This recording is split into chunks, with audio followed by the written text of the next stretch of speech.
Fui una esposa infiel y engañé a mi esposo con el médico de nuestro hijo. Pero él ya lo sabía todo. Se alió con la esposa de mi amante y planeó una venganza cruel.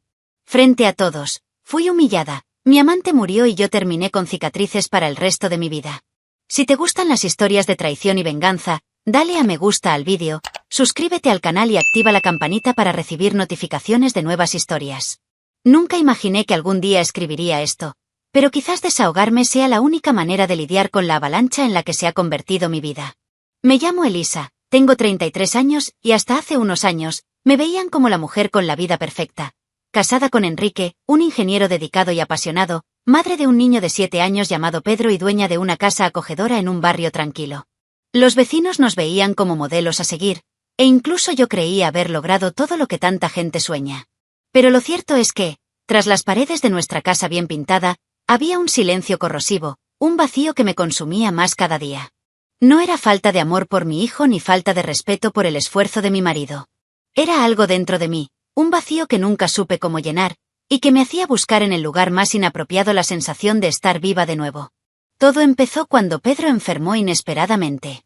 Fiebres recurrentes, fuertes dolores de cabeza, noches de insomnio donde Enrique y yo alternábamos compresas frías con medicamentos recetados. Fue en este contexto que conocimos al doctor Augusto, un reconocido pediatra que nos había recomendado un buen amigo. Era seguro, atento y transmitía una seguridad que nos hacía creer que todo estaría bien. Al principio, mi contacto con él era puramente práctico, informes médicos, exámenes, diagnósticos. Pero su mirada a los ojos al explicarme algo, su forma de tocarme el brazo para calmarme durante un ataque de llanto, empezó a crear una peligrosa grieta en la barrera que creía inquebrantable.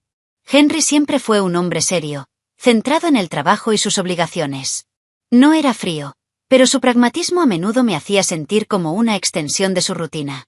Augusto, en cambio, era todo lo contrario, espontáneo, elocuente, parecía estar lleno de historias interminables y con una ligereza que me hacía olvidar, por unos instantes, el cansancio y el peso de mis responsabilidades. Con el tiempo, me di cuenta de que esperaba con ilusión las citas, las llamadas e incluso los mensajes de texto que me enviaba con recomendaciones sobre Pedro. Era un juego peligroso, pero no podía quitarme de la cabeza la idea de que por fin alguien me veía, me escuchaba y me deseaba. El primer tropiezo ocurrió una tarde cuando Pedro había ingresado en observación. Enrique había vuelto al trabajo para atender asuntos urgentes, y yo me quedé en el hospital con nuestro hijo. Augusto entró en la habitación, le revisó las constantes vitales y luego me llamó al pasillo para hablar. Dijo que Pedro estaba respondiendo bien, que no había motivo para el pánico. Yo, debilitada, lloré de alivio. Fue entonces cuando me abrazó. Y no fue un abrazo cualquiera.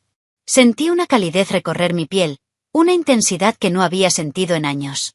No tardó mucho en que los abrazos se convirtieran en besos robados en los pasillos vacíos, y los besos en encuentros ocultos que parecían inevitables.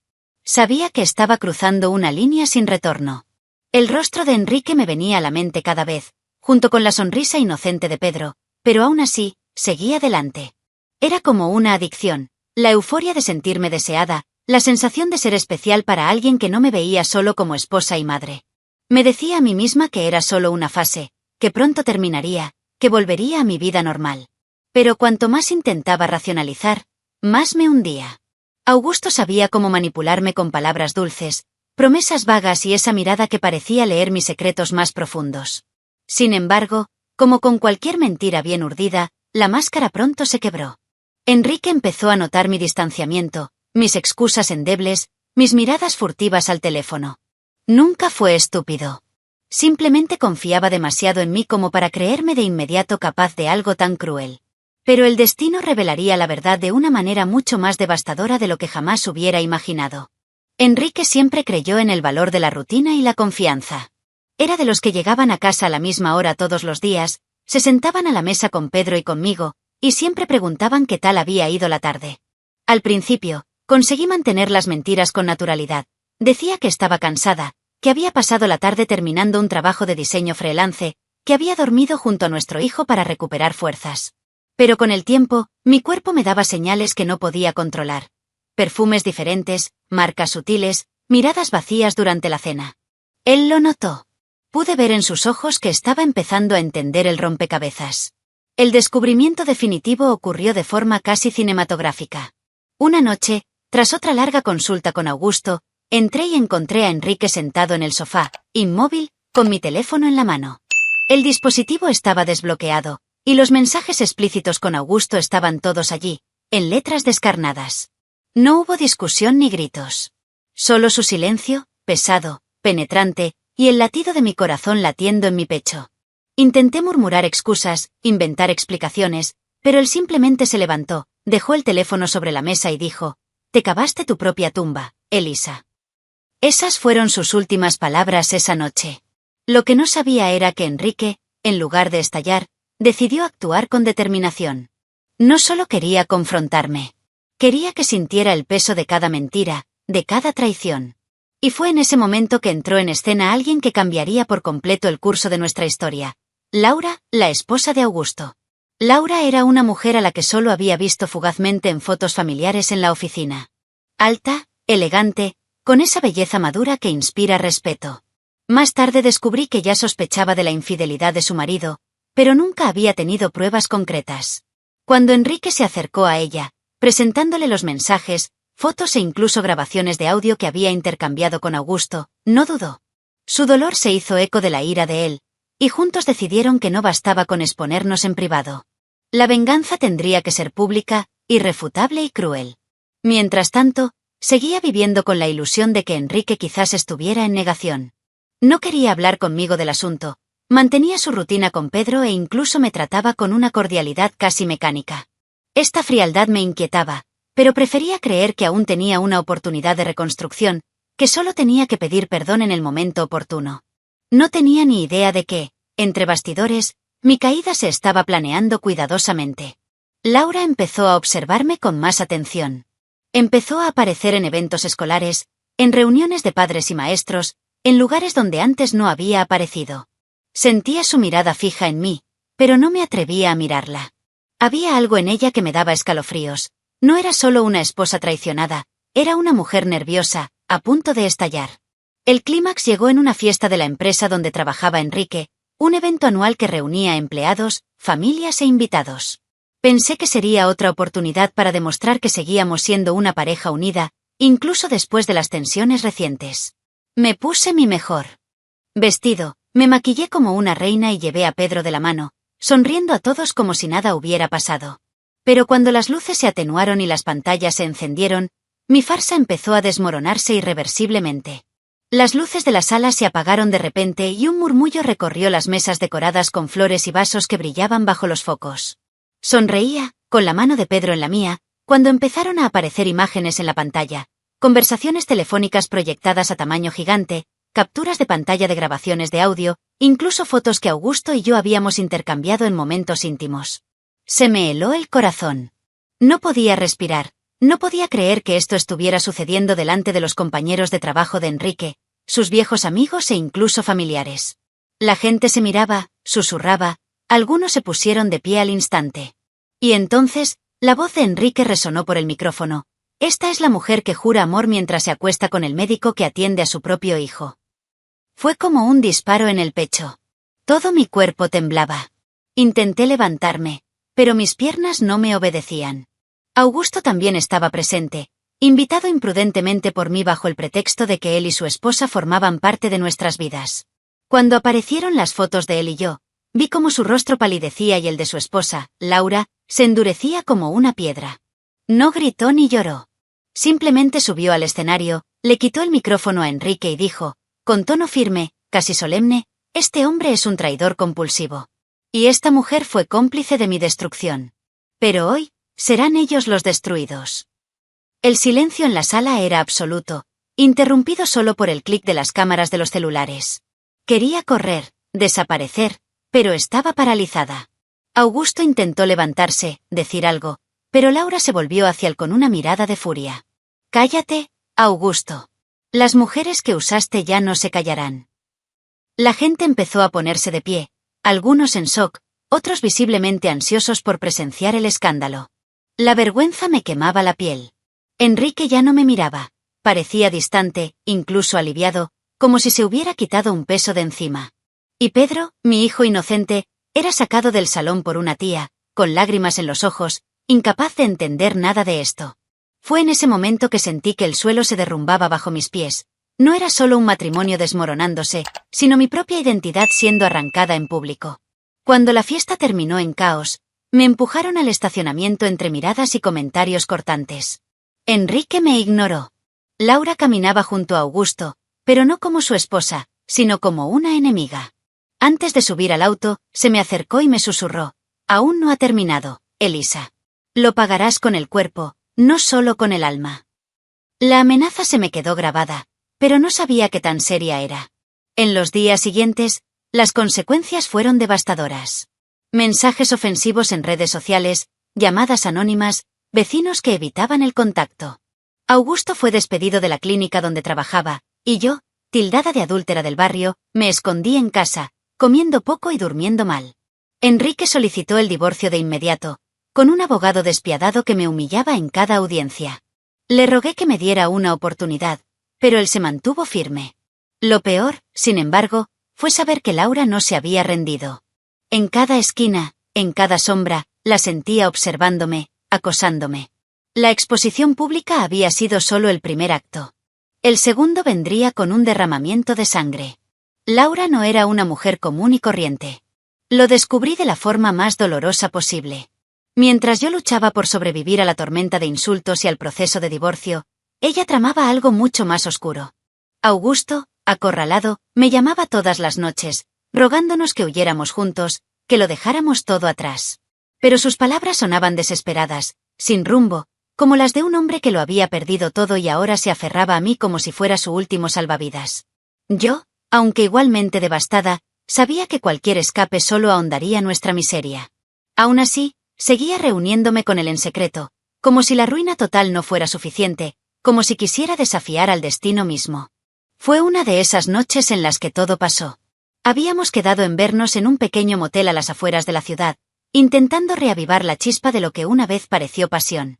Estaba en mi habitación, tumbado en la cama, cuando oí que la puerta se cerraba de golpe.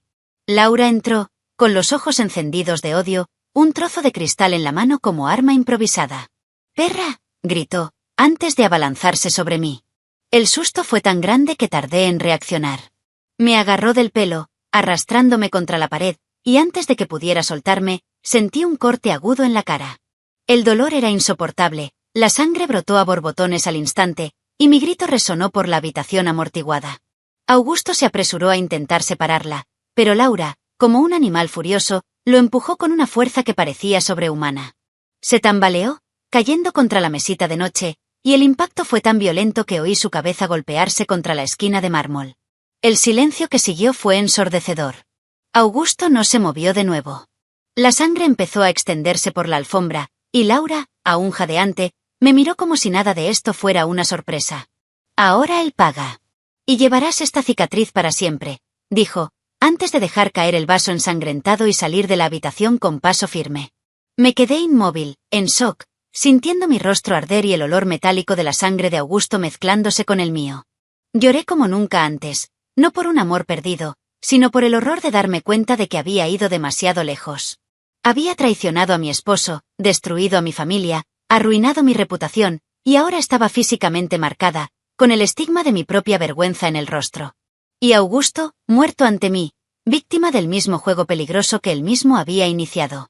La policía llegó minutos después, llamada por el personal del motel que escuchó los gritos. Me llevaron al hospital, con puntos de sutura urgentes en la cara, mientras retiraban su cuerpo, cubierto con una sábana blanca. En mis declaraciones, dije la verdad, pero la mirada de todos estaba llena de juicio. Para ellos, yo era solo la amante infiel, cómplice del caos, y la cicatriz en mi rostro parecía más un símbolo de justicia que de tragedia. Enrique no me buscó. Laura desapareció unos días, protegida por abogados y el aura de mujer traicionada que la sociedad tanto idolatra. Me quedé sola, mutilada, rechazada incluso por mi propia familia, que apenas podía mirarme sin llorar de decepción. Fue como si hubiera muerto junto con Augusto esa noche, pero condenada a seguir respirando solo para sufrir.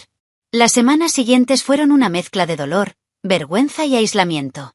Cada vez que me miraba al espejo, veía no solo la profunda cicatriz que me cruzaba la cara desde la ceja hasta la barbilla, sino también todos los errores que me habían llevado hasta allí.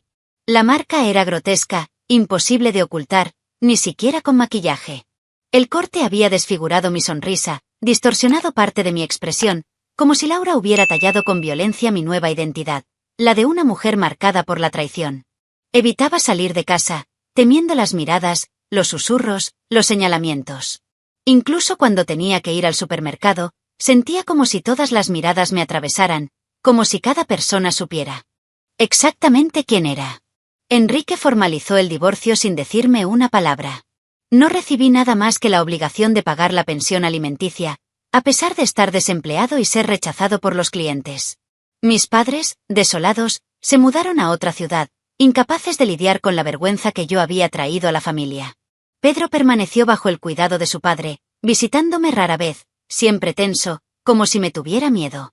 Intenté abrazarlo, pero se apartó, confundido, dolido, incapaz de comprender cómo la madre a la que tanto amaba había destruido su propio hogar. Este rechazo de mi hijo fue el golpe más duro de todos, más cruel incluso que la cicatriz en su rostro. Mientras tanto, la noticia de la muerte de Augusto corrió como la pólvora. Los periódicos locales publicaron artículos sensacionalistas, presentándolo como un médico dedicado que había caído en una relación prohibida. Laura fue absuelta rápidamente, alegando defensa propia en medio de una disputa matrimonial. Abogados influyentes y su firme postura convencieron a todos. A mí, en cambio, me trataron como a un villano.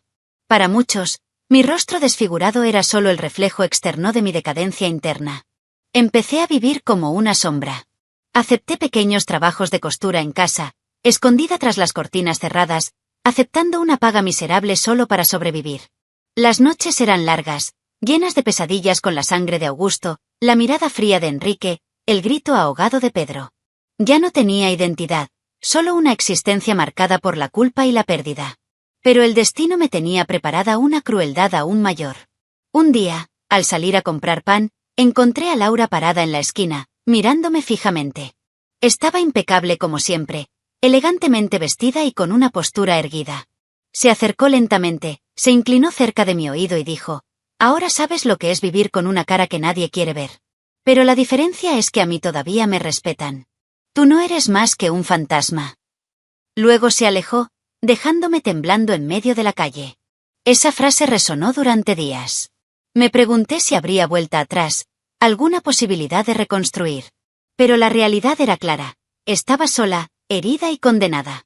Mi historia no era solo una de traición, sino de una caída sin fin de la que nunca me levantaría del todo. Y por primera vez, comencé a pensar que quizás el verdadero castigo no me lo habían infligido Enrique ni Laura, sino el cruel reflejo en el espejo que me acompañaría hasta mi último día. Los días se arrastraban como si cada hora fuera un castigo superior. Me despertaba temprano, no por compromisos, sino porque dormir se había convertido en un lujo imposible. La cicatriz me palpitaba, no solo por el dolor físico, sino por el constante recordatorio de lo que había hecho. Era imposible lavarme la cara sin sentir el alivio de la marca, imposible maquillarme sin que el espejo me reflejara esa imagen grotesca de alguien que ya no era yo. Intenté llenar el vacío cosiendo, remendando la ropa de los vecinos que aún se atrevían a buscarme, pero cada puntada en la línea me recordaba que mi vida ya no era más que piezas mal pegadas. Henry siguió adelante con una rapidez que dolió más que cualquier otra cosa. Supe por otros que había conocido a otra mujer, alguien sencilla y amable, que cuidaba a Pedro con cariño. Las primeras veces que oí hablar de ella, me encogí de hombros, pero luego comprendí que no podía hacer nada. Lo había dejado todo por decisión propia, y ahora veía cómo se formaba una nueva familia en el mismo espacio que una vez fue mi hogar. Lo peor fue saber que Pedro parecía feliz, sonriendo en fotos que solo veía de lejos, compartidas en redes sociales por familiares a quienes no les importaba que los viera. Era como si el mundo estuviera decidido a restregarme en la cara que me habían reemplazado, no solo como esposa, sino también como madre. Laura, por su parte, prosperaba. Tras ser vista como la esposa agraviada, se ganó aún más respeto.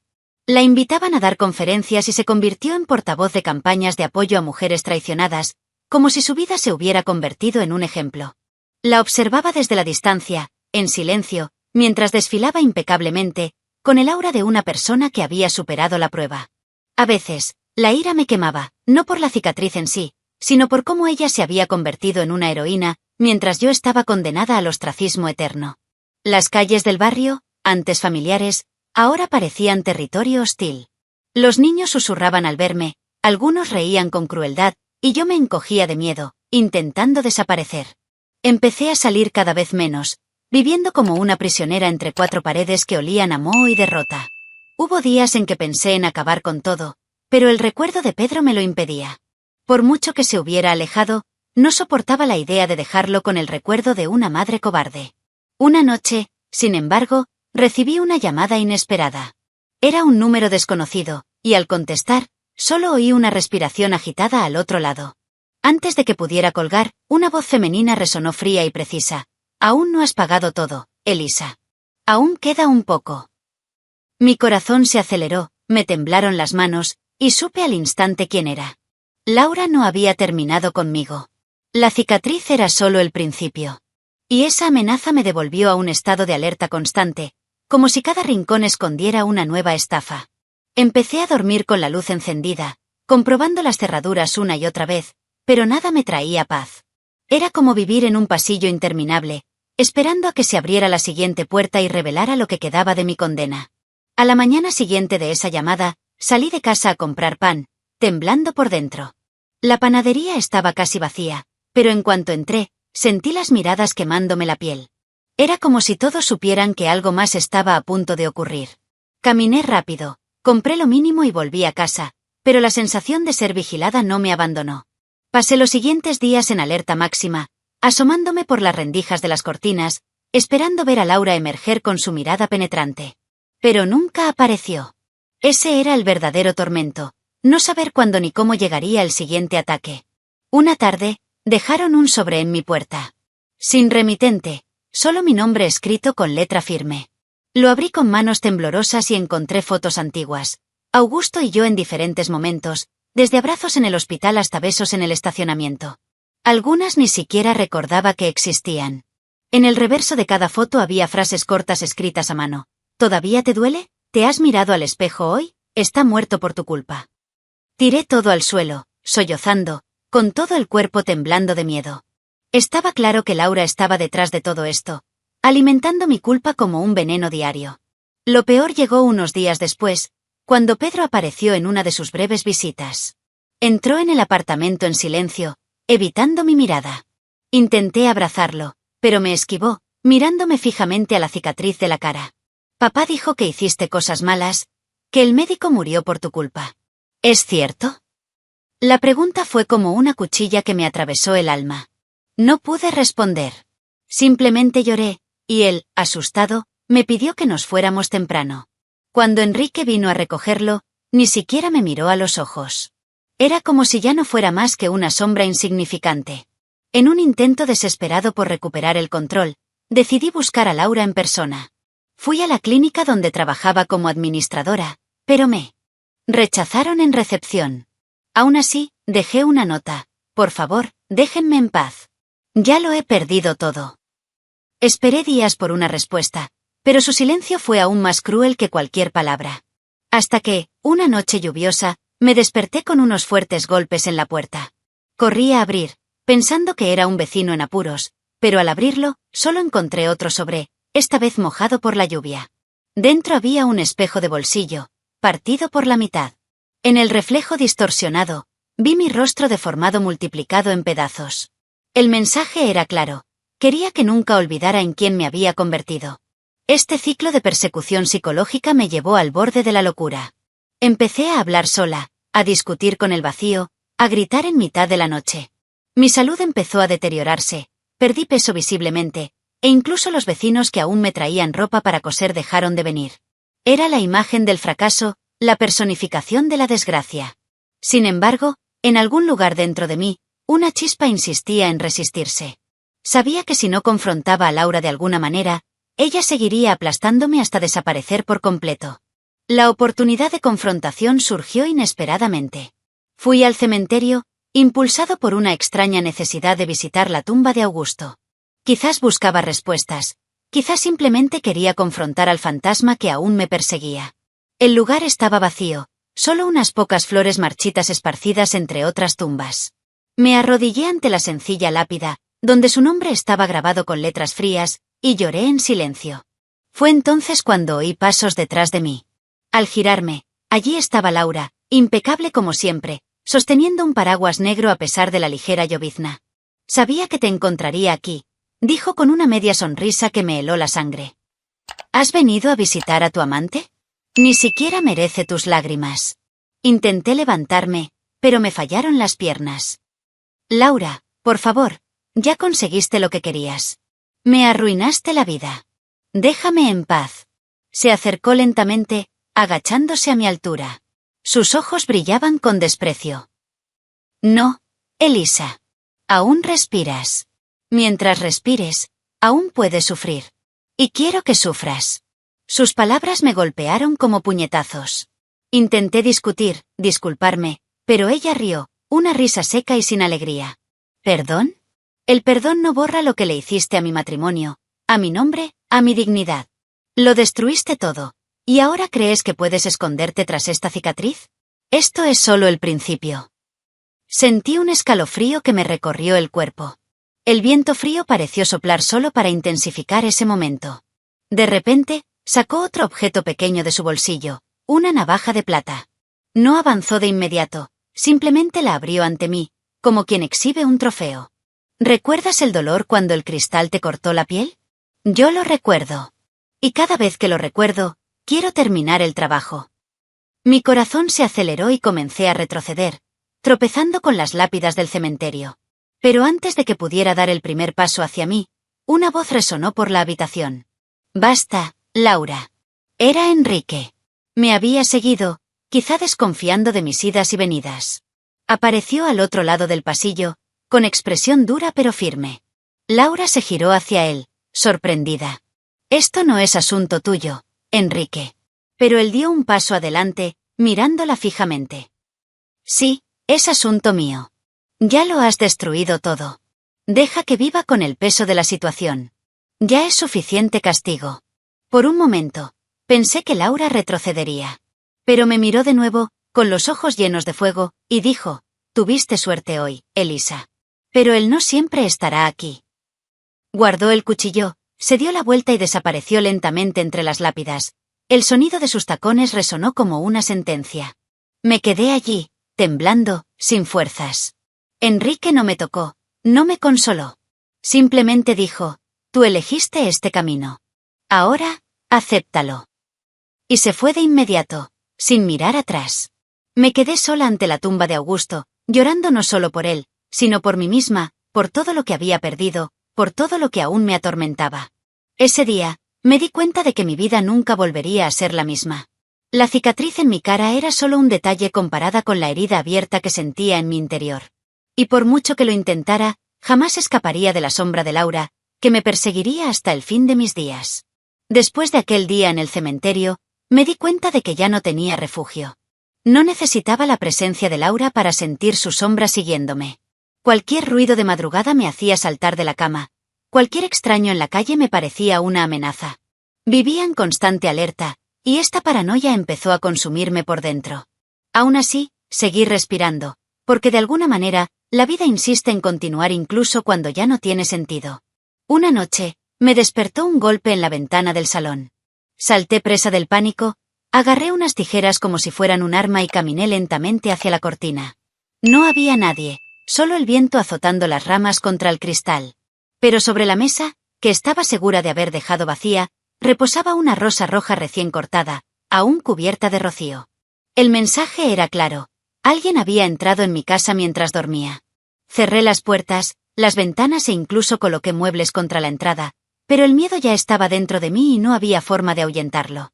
El tiempo transcurrió lentamente y mi salud se deterioró. Perdí tanto peso que apenas me reconocía, y la cicatriz se veía aún más grotesca en mi rostro demacrado. La ropa ya no me quedaba bien, y las ojeras delataban mis noches de insomnio. Incluso el trabajo de costura escaseó, porque los vecinos temían relacionarse conmigo. Empecé a depender de pequeñas donaciones de parientes lejanos, que dejaban paquetes de comida en mi puerta sin siquiera llamar. Era como si me hubieran desterrado de la sociedad, condenado a existir solo como un recordatorio de lo que no debía ser. Un día, al salir a sacar la basura, encontré a Pedro en la puerta, acompañado de Enrique. Mi corazón se aceleró. Era más grande, con el pelo más largo, y me miró con una mezcla de curiosidad y miedo. «Hola, mamá», dijo en voz baja. Intenté sonreír, pero el corte en su rostro parecía convertir cualquier gesto en una mueca. Enrique estaba detrás de él, observándolo en silencio, como siempre. ¿Estás bien?, pregunté casi sin voz. Pedro dudó, miró a su padre y respondió, sí, lo estoy. Pero tú, te ves triste. Las lágrimas brotaron sin control. Intenté acercarme, pero Enrique lo agarró del hombro. Vamos, hijo. Es tarde. Y se fueron, dejándome sola de nuevo, aplastada por el peso de lo que me había convertido. Esa misma semana, recibí una carta por correo. No tenía remitente, pero reconocí de inmediato la letra firme. Era de Laura. El papel simplemente decía, mientras vivas, te recordaré a todos quién eres. La rompí en pedazos, pero ya estaba grabada en mi mente. Comprendí entonces que quizá mi castigo no era la muerte, sino sobrevivir, día tras día, al peso de la culpa y la persecución. Era como si Laura me hubiera condenado a una prisión sin barrotes, donde la única libertad era la desesperación. Empecé a escribir diarios, intentando organizar mis pensamientos, registrando cada recuerdo, cada pesadilla, como si decirme a mí misma me ayudara a sobrellevarlo. Pero en cada página, emergía la misma conclusión: yo era responsable. No importaba lo que hiciera Laura, el silencio de Enrique o la mirada triste de Pedro.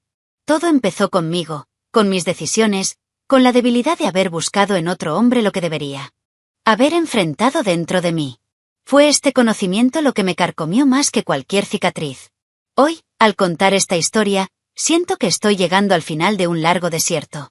No sé si alguien leerá esto, no sé si a alguien le importará, pero necesito registrar la verdad como una forma de liberación. Fui una esposa infiel. Engañé a mi esposo con el médico que atendió a nuestro hijo, y por eso lo perdí todo: mi matrimonio, mi familia, mi dignidad. Vi morir a mi amante frente a mí, mi rostro desfigurado por las manos frías de su esposa, y desde entonces he vivido como una sombra. No me recuerdan por quién fui, sino por el error que cometí. Enrique siguió adelante, construyó una nueva vida y quizás ahora sea más feliz que nunca conmigo. Pedro, mi hijo, crece lejos, rodeado de amor y estabilidad, cosas que yo no podía ofrecer. Laura sigue siendo respetada, admirada, vista como una mujer fuerte que enfrentó la traición con valentía. Y yo soy la parte olvidada de la historia, la que todos señalan como ejemplo de lo que sucede cuando se rompe la confianza de quienes deberían estar más protegidos. Al principio, me indignó esta desigualdad. Pensé que era injusto que ella hubiera salido prácticamente ilesa mientras yo cargaba con las cicatrices visibles e invisibles de lo sucedido. Pero hoy entiendo que la vida no se equilibra como esperamos. No elegí las manos que me lastimaron, pero sí elegí los pasos que me llevaron a esa habitación de motel. Esta es la parte de la historia que nadie puede negar. Y quizás este sea el verdadero castigo: vivir con la certeza de que todo comenzó dentro de mí. Si has llegado hasta aquí, quizá te preguntes qué puedes sacar de esta historia. Quizás pienses que he sido ingenua, egoísta o cruel. Y tienes razón. Pero también quiero que reflexiones: ¿con qué frecuencia ignoramos pequeños vacíos en nuestro interior hasta que se convierten en abismos? ¿Con qué frecuencia buscamos afuera lo que no tenemos el valor de afrontar? Mi historia es extrema, sí, pero las señales estaban ahí desde el principio. Si hubiera hablado, pedido ayuda, enfrentado mi malestar, tal vez nada de esto habría sucedido. Hoy he aprendido a vivir al margen, sin grandes expectativas. Coso cosas pequeñas para sobrevivir. Paso las noches escribiendo e intento encontrarle sentido al simple hecho de que sigo respirando. La cicatriz de mi cara nunca desaparecerá, pero de alguna manera he aprendido a verla como un reflejo de la cicatriz más grande, la que llevo en el alma. Y quizás, solo quizás, compartir esto sea mi forma de encontrar algún tipo de redención. Quiero invitarte a reflexionar sobre tus propias decisiones. No necesitas haber vivido algo tan extremo como yo para entender que la confianza, el amor y la lealtad son frágiles, y una vez rotos, rara vez vuelven a su estado anterior. Porque, al final, no escribo solo para contar mi caída, sino para dejar una advertencia: nadie es inmune a perderlo todo. A veces, basta con una mala decisión, un momento de debilidad, para que una vida entera se derrumbe. Y una vez que lo hace, no hay vuelta atrás. Solo queda el peso de seguir existiendo, incluso cuando todo dentro de ti ya ha muerto. Deja tu opinión en los comentarios, dale a me gusta al vídeo y suscríbete al canal para recibir notificaciones de nuevos vídeos. Además, ayúdanos a llegar a más gente y a formar una comunidad. Aprovecha y mira una de las historias que aparecen a continuación sobre nuevos casos de traición y venganza. Hasta la próxima historia.